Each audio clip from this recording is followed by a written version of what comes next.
Glória a Deus, a paz do Senhor Jesus, igreja. Amém. Glória a Deus. Como é bom poder retornar a casa. Deus abençoe a vida de cada um dos irmãos. Estou feliz de estar aqui nessa noite. Quero render graças ao Senhor por essa oportunidade. Você também quer agradecer a Jesus? Diga graças a Deus.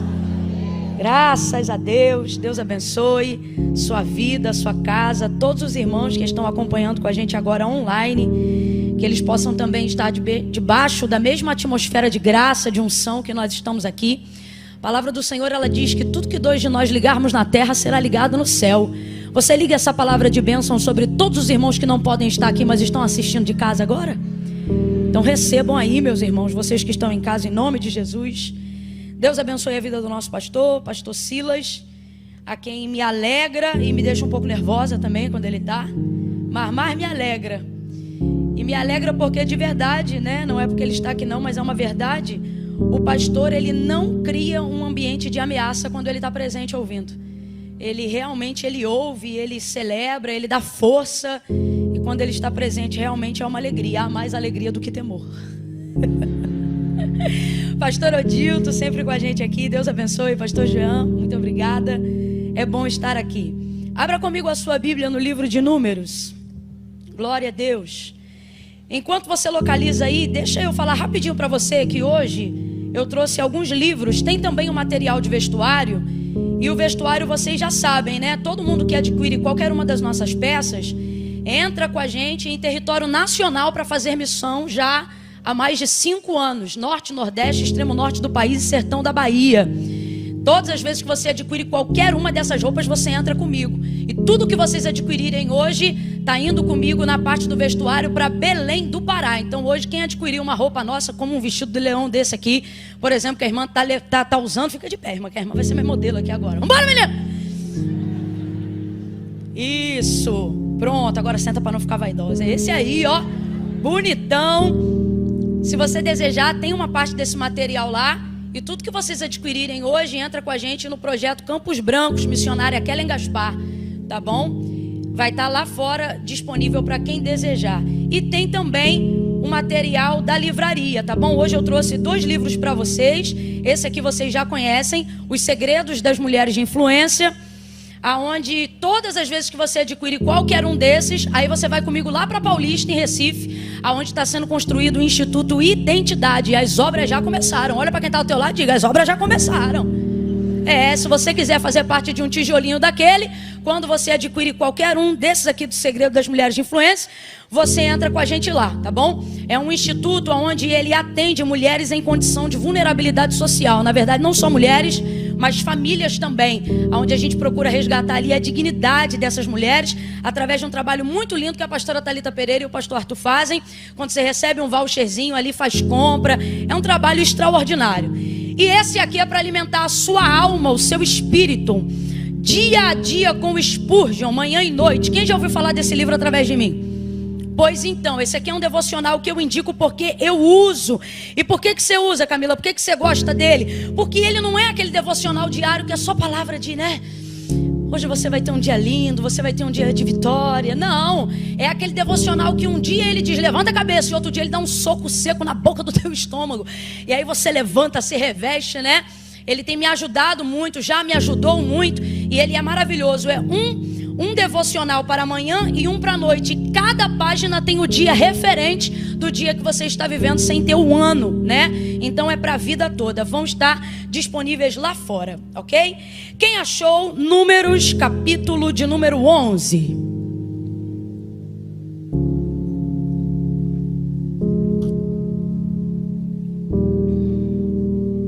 Glória a Deus. Números, capítulo 11. Glória a Jesus. Hoje eu precisei fazer algumas anotações aqui, porque o Senhor me visitou essa tarde e Ele confiou ao meu coração uma palavra de despertamento para essa noite. Não, você não ouviu, eu vou falar de novo. Ele me confiou uma palavra de despertamento para essa noite. Você tem que glorificar, porque todas as vezes que o Senhor quer trazer a você, ou coloca diante de você uma palavra de despertamento, é porque Ele quer promover livramento para você. Livramento para a sua vida. Glória a Deus. Levante a sua mão aí e diga: obrigado pelo livramento, meu Deus. Tem livramento de Deus para a tua vida essa semana. Deus te trouxe hoje aqui porque Ele está programando a hora do seu livramento. Por isso Ele se antecipou, te dando uma palavra de despertamento.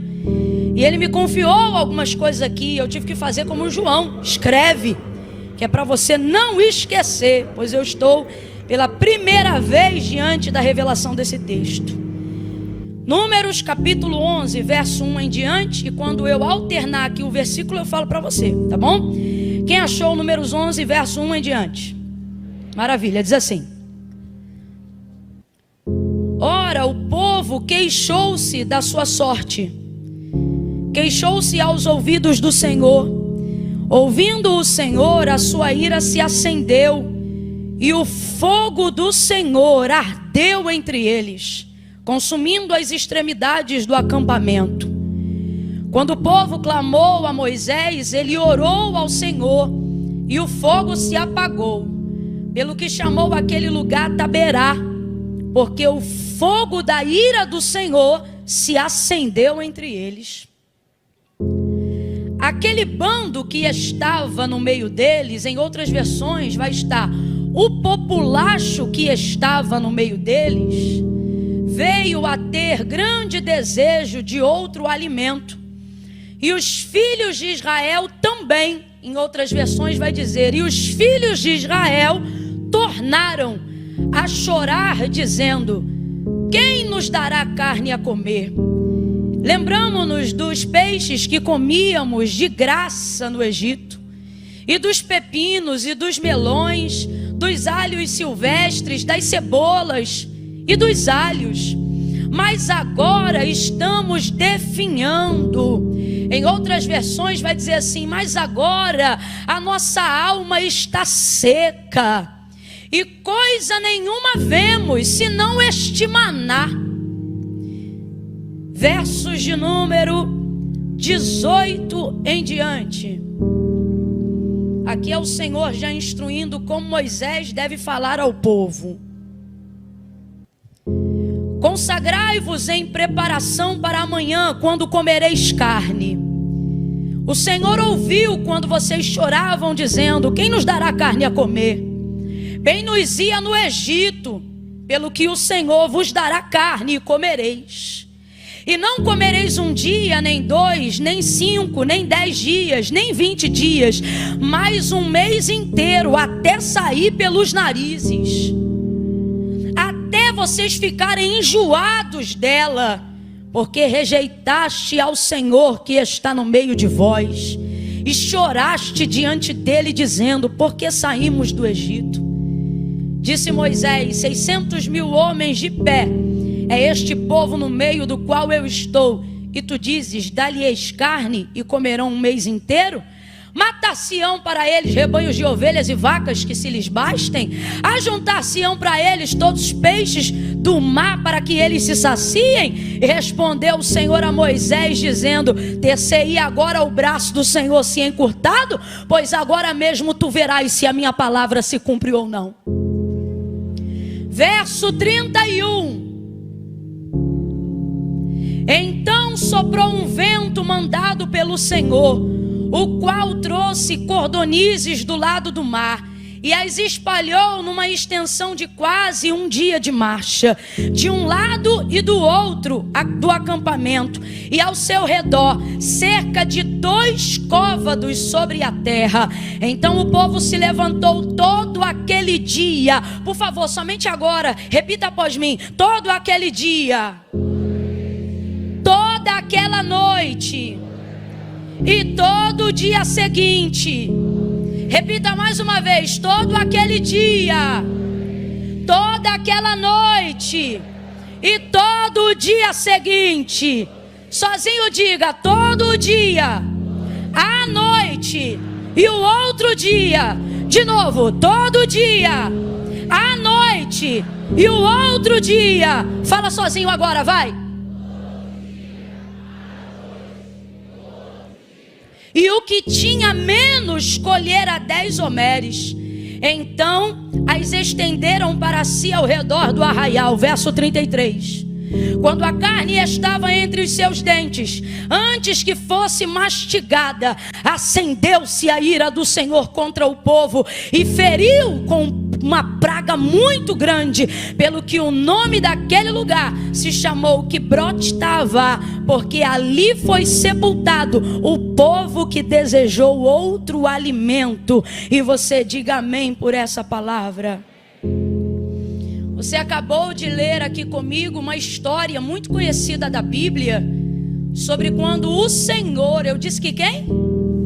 O Senhor envia as cordonizes para esse povo que estava murmurando no deserto, murmurando do maná que o Senhor Deus havia tirado do recôndito do céu e estava entregando para eles de maneira tão ordeira, de maneira tão nutritiva, e por que não dizer de maneira tão especial.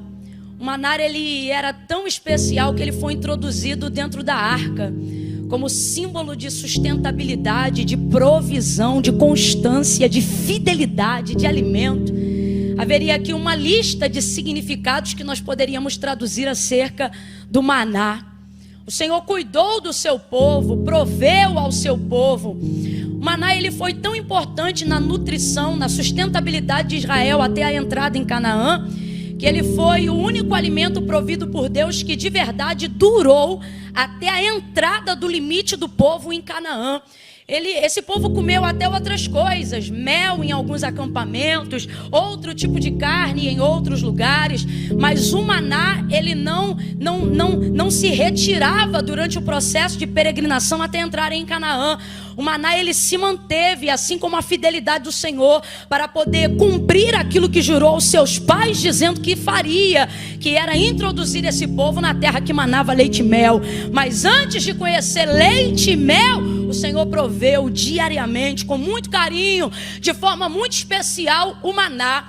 O maná era um alimento tão contundente, tão forte, mas ao mesmo tempo ele descia sobre a terra de forma tão delicada. O texto diz que ele não era trazido pela mão de homens, não se comprava no mercado, não se adquiriria com dinheiro. O maná, se você olhar o texto, é incrível. Ele era trazido pelo orvalho de manhã. O texto diz que quando o orvalho se secava, então o maná aparecia. Como pode algo tão leve descer do céu, tão leve, e ao mesmo tempo trazer peso, trazer substância? Logo depois que o orvalho se retirava, o maná, ele era tão santo, ele era uma provisão que identificava tanto a fonte de onde ele saíra, ou seja, do próprio Deus, que havia ordem para colher ele, havia um critério, né, que deveria ser colhido logo pela manhã, antes do sol ser completamente posto no céu, porque senão ele derretia. Mas depois que ele era colhido, ele não derretia mais, ficava dentro de casa e não derretia mais, era moído e não derretia mais, passava no pilão e não derretia mais, ia para o fogo e não derretia mais, ia para a água e não derretia mais, fazia bolo, fazia pão e ele não derretia mais, porque o segredo era levar o maná para dentro. Colhia, mas do lado de fora derretia, porque o que é de Deus para você, se não for para você, e se você não souber usufruir, não fica disponível para cães, não fica disponível para porcos, não fica disponível para nada e nem ninguém que não foi justificado pelo Senhor para absorver. Então acaba, só para você ir entendendo. Veja como o maná é especial, veja como o maná é precioso. O maná, ele poderia nos lembrar Jesus, não tem como lembrar, porque o texto diz acerca dessa comparação. O texto diz assim: vossos pais comeram maná no deserto e morreram, mas Jesus vai dizer o quê? Eu sou o pão vivo que desceu do céu. Esse ninguém vai morrer, esse pelo contrário, quem comer ele vai ter vida eterna. Só que por que eu acabo me lembrando? Porque ele não tinha aparência, porque ele veio do céu. Veja isso. Mas ele tinha ali um período de durabilidade. Agora, o povo, depois de um tempo, começa a desdenhar esse maná. Por que o desejo de comer carne vai levar eles à morte? não é o desejo em si. Esse povo não está proibido de comer carne, mas é o que motivou o desejo. E o que motivou o desejo? Duas coisas nós vamos falar sobre elas agora, mas uma delas é muito perigosa e eu preciso falar urgentemente. O que, Camila? O desdém do maná. Você tem que colocar na sua cabeça que você não precisa desfazer-se daquilo que Deus já fez. Você tem que colocar na sua cabeça que para realizar os seus sonhos, seus projetos, as aspirações do seu coração, eu não sei o que foi, se foi um misticismo religioso, se foi uma forma não coordenada de passar qual é a manifestação do reino de Deus para a terra, que acabou criando na cabeça de pessoas o conceito de que se elas tiverem o que é de Deus e fizerem o que é de Deus, todo o restante ligado à sua vida pessoal será destruído, será devastado. E isso na verdade não é uma verdade, é um sofisma do diabo para que você nunca deseje as coisas de Deus, porque ele quer colocar na tua cabeça que a partir do momento que você desejar as coisas de Deus, você vai estar totalmente arrebentado, sem jamais poder se realizar na vida pessoal, na vida emocional, na vida afetiva. Mas isso é mentira, porque Jesus disse: eu vim para que tenhais vida e a tenhais em abundância. Irmão, se Deus tivesse a vaidade de para saciar o homem, só ter ele na vida do homem, ele jamais teria criado Eva. Era ele próprio e Adão naquele jardim, sem ninguém, sem intervenção de ninguém. E às vezes você fica pensando: do que tem falta uma pessoa que fala face a face com Deus? Do que tem falta uma pessoa que dialoga com Deus? Não tem falta de nada. Só que Deus, quando criou o homem, Deus sabe o que fez. Ele disse: fez semelhante, ele não é igual. Deus sabia que havia coisas em Adão que ele não daria, e não é porque ele não queria, é porque não convinha. Não convinha, é coisa de Deus, não é coisa de homem. E coisa que é de homem não é coisa de Deus.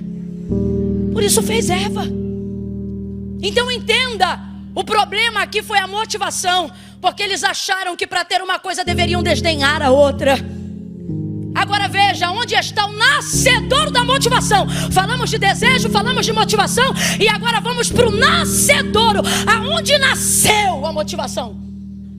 No meio do bando. Olha para o teu irmão e diga assim: cuidado com esse bando. Você leu aqui. Camila, fala a verdade aí.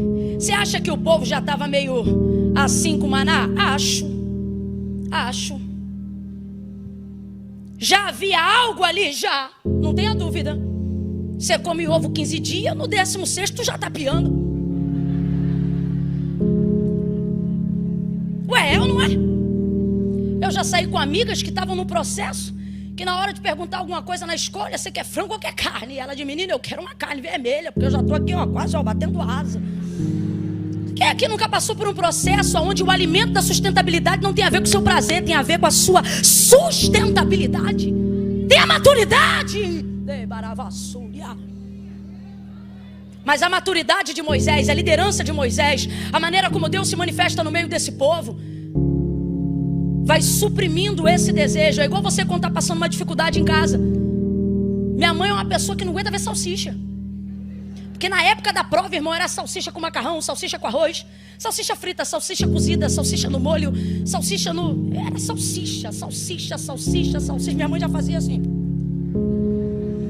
Mas comia salsicha. Hoje ela pode comer outras coisas, mas quando não podia comer nada, o que ela comia? Estava enjoada, mas comia. Não queria, mas comia. Maturidade, irmão. Você tem que saber. Então, Camila, humanamente falando, certamente havia nele já um desejo de comer uma outra coisa, não tenha dúvida nenhuma. Só que aonde se manifestou esse desejo? Quando percebeu que o bando... Quem é o bando? Povo estranho.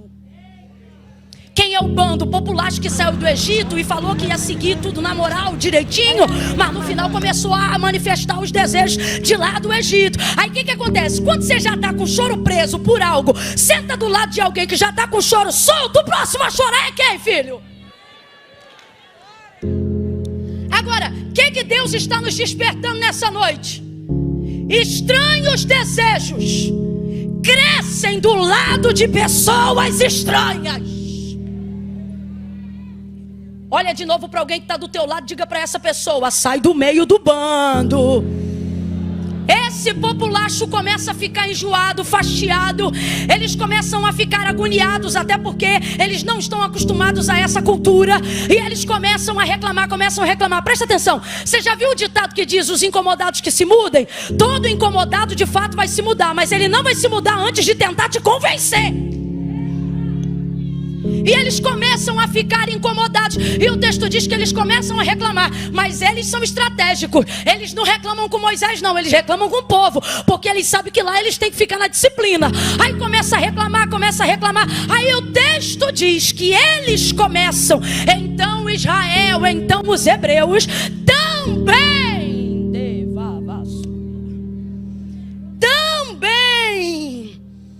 começam a ficar dessa forma. Começam a chorar, começam a falar mais alto. Quem aqui trabalha no berçário sabe, bota uma criança para chorar no berçário, só uma. O que vai acontecer? Verso 4, um bando de estranhos começa a reclamar. Então também Israel amplia aquela voz. Você sabe por que tem gente que já tem desejo de fazer algo, mas vem chorar perto de você, vem para perto de você, porque sabe que você é a pessoa que tem poder de ampliar. Você tem o poder, às vezes, não de realizar, mas de ser a ponte que chega perto de quem faz acontecer. Então você tem que vigiar muito com o que você deseja perto de quem você está. Isso aqui nada mais é do que 1 Coríntios capítulo 15, verso 33. O que é que nós vemos ali, gente? A expressão clara sobre a necessidade de vigilância com as companhias. Vigia com quem você anda. Eu acho muito extraordinário esse texto, porque o apóstolo já começa dizendo assim: não vos enganeis. Porque ele diz: não vos enganeis, as más conversações corrompem os bons costumes. Não vos enganeis. Eu gosto porque ele começa dizendo: não vos enganeis. E por que você gosta tanto, Camila, dele começar dizendo: não vos enganeis? Porque quando você está do lado de alguém, sobretudo se você for maioral a essa pessoa, você tem a sensação de que ela nunca vai ter poder de te convencer. Que é só você que convence ela, que é só você que aconselha ela, que você tem poder sobre ela. Porque no Egito o povo era escravo, mas no deserto Israel reina. No Egito esse povo era escravo e eram os egípcios que tinham poder sobre eles. Mas lá agora no deserto Israel é maioral sobre eles. Então a gente acaba tendo essa impressão: deixa ficar, não tem problema. Deixa almoçar, não tem problema. Deixa ficar em casa, não tem problema. Tem intimidade com ele, não tem problema. Ah, o que tem? Eu só estou seguindo. Seguir não é nada, dá um clique em cima. Só estou seguindo, não vai te influenciar. Todo dia na tua linha do tempo tu já está influenciado e não sabe. Porque não tem outra forma de influenciar melhor do que gradativamente. Olha de novo para alguém e diga: sai do bando. Eles vão suscitar Israel, e Israel vai suscitar aquilo que já existia, mas precisava de uma motivação que iria acontecer pela leve e qualquer influência à sua volta. Que influência era essa? Desse povo. Aí você diz: Camila, será que é verdade? Eva que o diga, meu irmão. Influencia sim. Ei, povo, Camila, nada a ver. Influencia sim.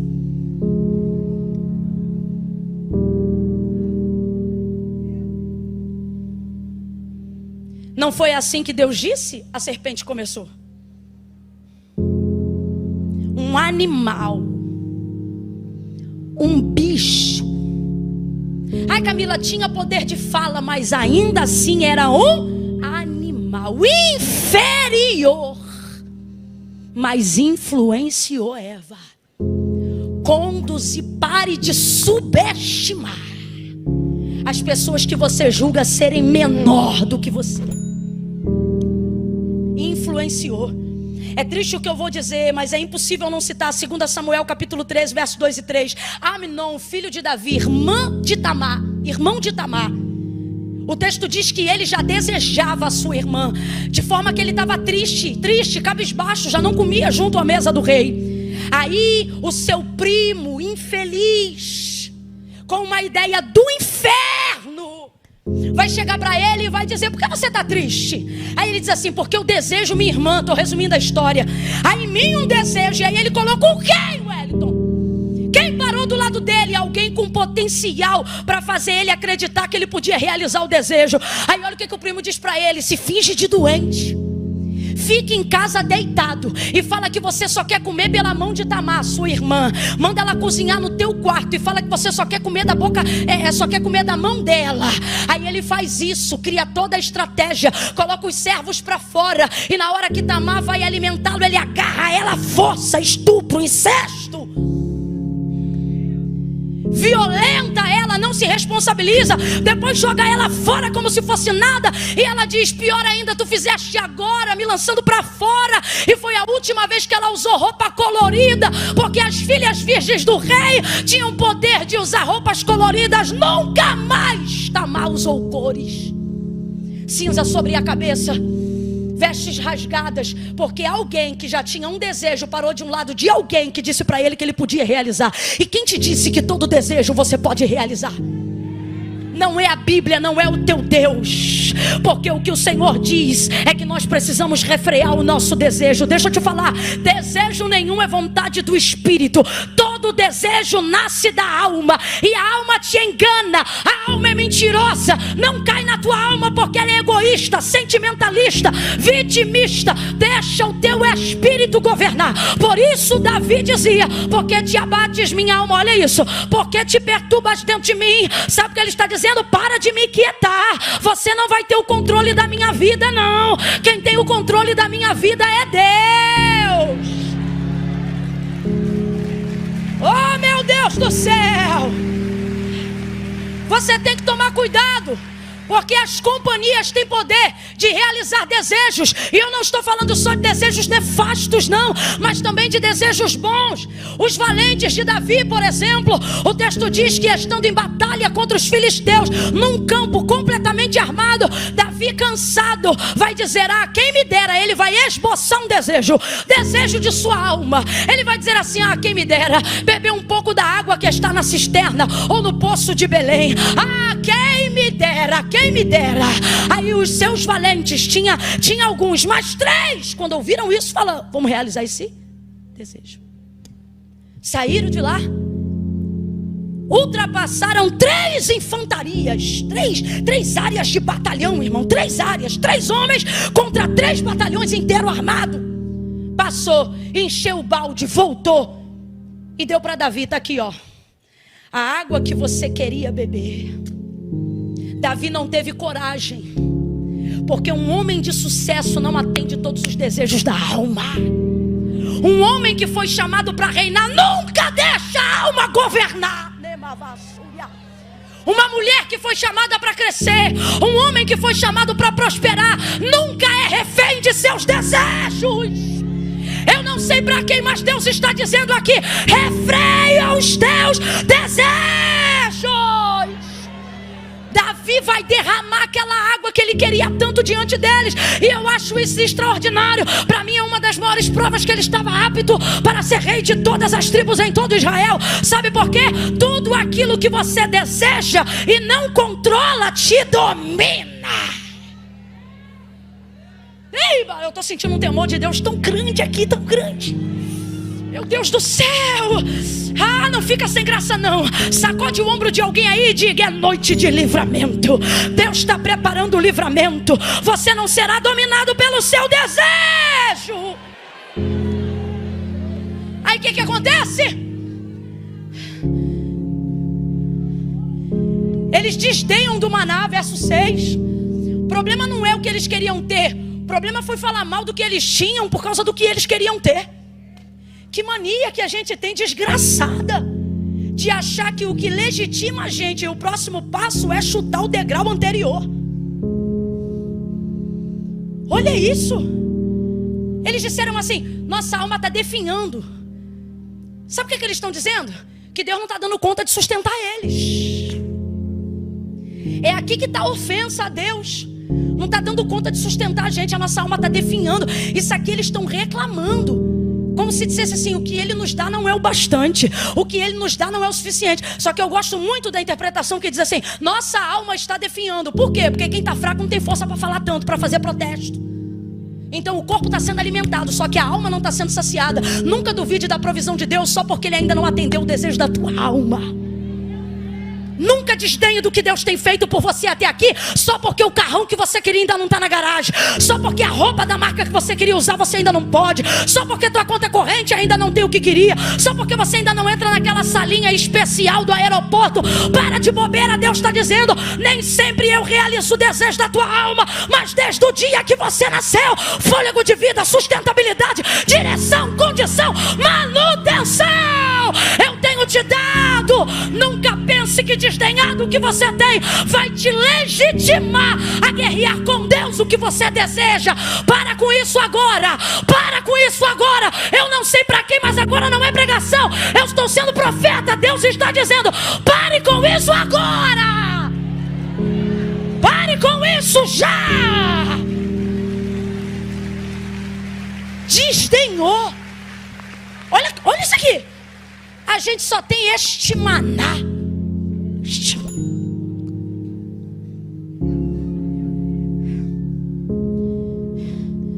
Eu me lembro da minha mãe botar salsicha no prato e eu dizia: salsicha de novo, mãe. Ela dizia: agradece.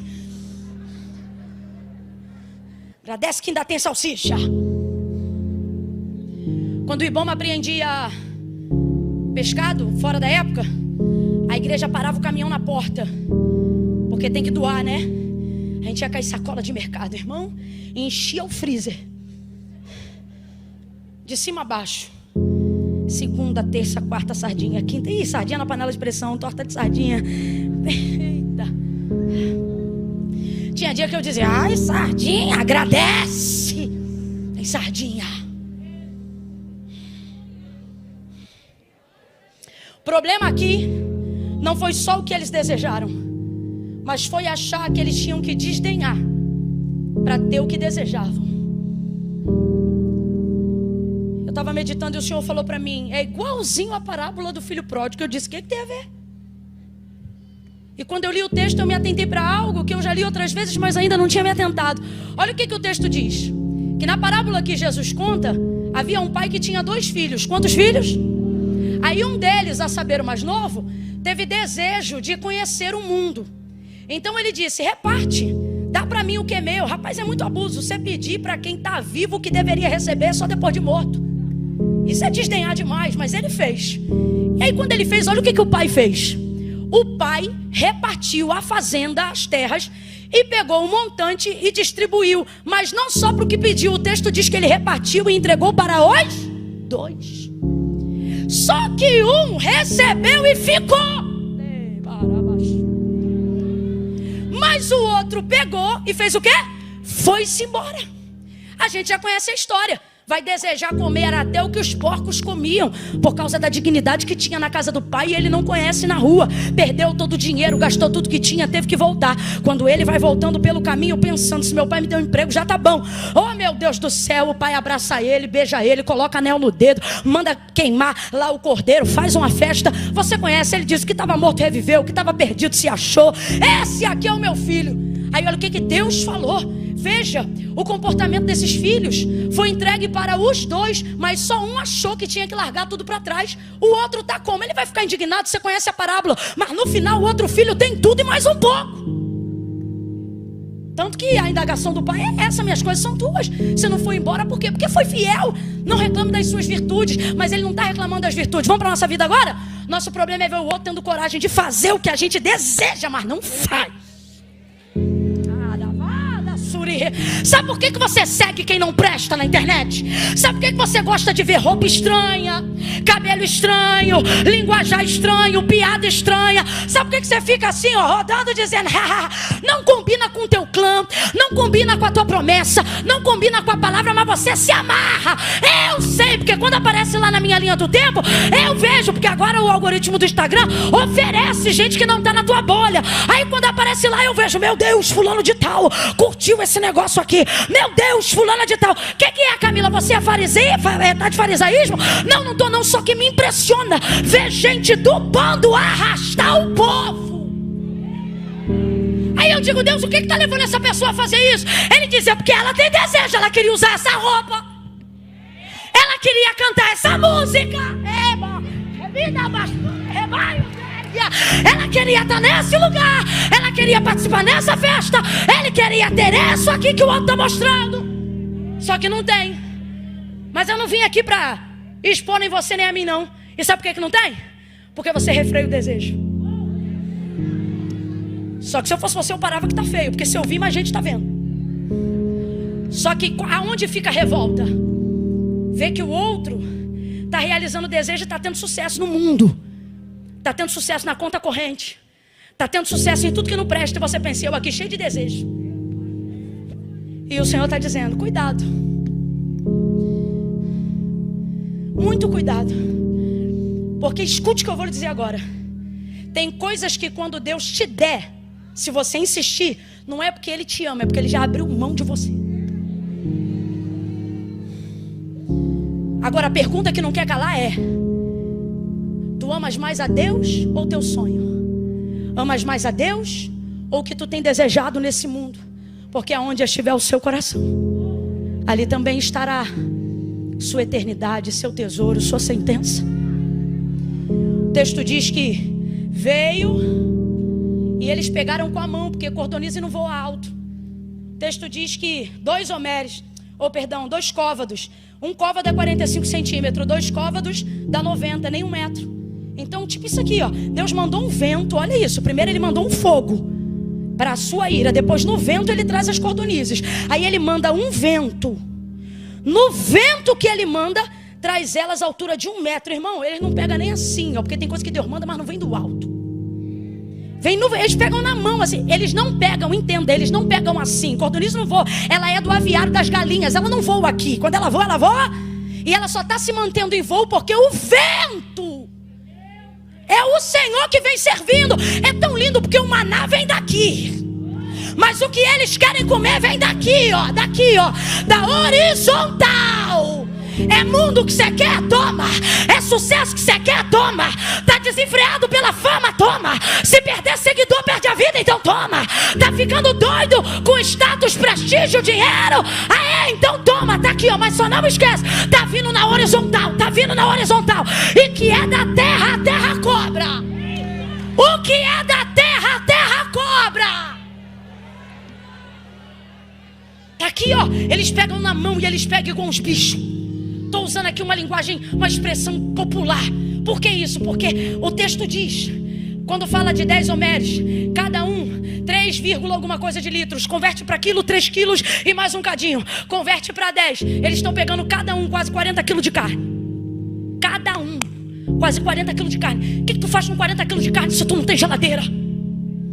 É o desespero de não ter mais. Começam a catar. Aí olha o que o texto diz, eles não vão dormir. Eles vão catar um dia inteiro. No outro, da noite, irmão, o sol se pôs, até o sol foi dormir. E eles estão lá, catando. E vai passando e eles estão catando. O dia amanheceu. E estão catando, porque o Senhor disse que deu marcha para aquelas cordonizes. O vento soprou, foi aquele período todo mesmo. E eles começaram a catar. Espalharam pelo arraial. Começaram a fazer. Quando Deus viu a forma como eles cataram, Deus matou, feriu um bocado de praga. Aí você diz assim, Camila, isso estava no plano? Não estava. Se você ler o texto antes, você vai ver que Deus queria que a cordonize fosse disciplinatória. Tipo assim, eu vou deixar vocês comer até enjoar e desejar maná. Só que quando Deus viu o nível de desejo, cabe a palavra luxúria aqui ou não? Obtenção desenfreada pelo prazer carnal.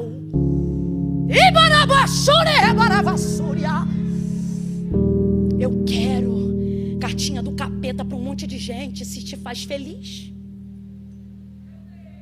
tá liberado. Mensagem do inferno para confundir tua mente. Olha isso. Quando o Senhor viu aquilo, a ira se acendeu. Como assim diz se acendeu? Ira não programada. Ira nunca está programada. Ira não está programada. Pastor Silas, ira está programada? Está nada. Quando vê, já está. É ira. Ira santa tem também. Já vi eu, isso aí que foi respaldou o pastor. Quando eu via ele, logo no início, há mais de 5 anos atrás, eu dizia, rapaz, esse homem... E aí daqui a pouco eu li um texto em Neemias, onde diz assim, e o Senhor os tomou com ira. Tipo assim, para eles terem coragem de fazer o que tinha que fazer. Eu falei, então é Deus que usa esse homem. É na ira. Não, só pra gente entender. Ira não se programa, por isso é ira. Senão seria ódio calculado, isso é do inferno. A ira do Senhor se acendeu, sabe que isso não estava no plano. Assim como não estava no plano, quando o Taberá, fogo da ira do Senhor se acendeu. Quando ouviu, o que é isso, gente? Deus invisível, porém real, não tem aparentemente braços e pernas como nós. Nós cremos na visão do Deus invisível, mas nós vemos nele características que nós detectamos aí como antropoformismo, para entender seus sentimentos e ações. E são em momentos como esse que a gente vê que apesar dele ser Deus, é próximo da nossa humanidade. Por quê? Porque o texto diz que quando ele ouviu aquela conversa fiada, mandou fogo na hora. É irado. Depois mandou o vento, não na ira, mas mandou o vento. Tudo isso foi Deus que mandou. Quem mandou o fogo? Quem mandou o vento? Quem mandou a cordonize? Só que eu me lembro de Elias na caverna. Passou o fogo, passou o vento, teve terremoto, mas Deus estava nisso. Depois uma voz mansa e delicada. Tem evento que Deus manda só para promover desejo. É a consequência, é a sentença, é o sinal de que ele não está concordando com aquilo. Mas a gente não se atenta aos sinais. O povo comeu, a ira se acendeu, Deus mandou uma praga que feriu. A ideia era comer até enjoar, mas a ira se acendeu. Pela forma como colheram. Quando o desejo estava diante dos seus olhos, não havia gratidão, não havia lembrança nem reconhecimento, não havia pedagogia da disciplina que Deus estava dando. Aí eu escrevi algo aqui para terminar, porque tem dia que a gente vem, tem dia que a gente fala, e tem dia que a gente chama, mas tem dia que Deus diz, e não é todo dia, fala e ponto, e é esse dia. Olha isso aqui.